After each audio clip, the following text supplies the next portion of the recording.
मेरी मोहब्बत, तुम्हें मेरी मोहब्बत कहना भी काफी नहीं है।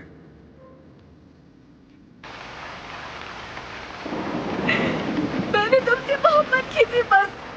क्योंकि मेरे लिए तुम एक लामहदूद सूरज हो, तुम बाहर का जंगली फूल हो। क्या तुम वाकई मुझसे मोहब्बत करती हो? अपनी जान से भी ज्यादा करती हूँ।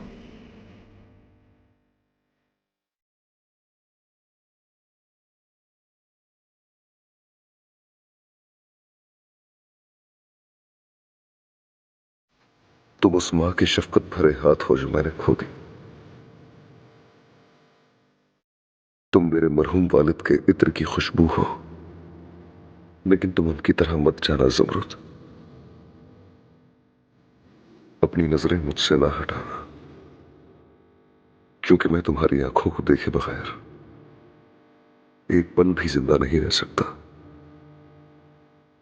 तुम्हारी आंखों के बगैर मैं अंधा हो जाऊंगा।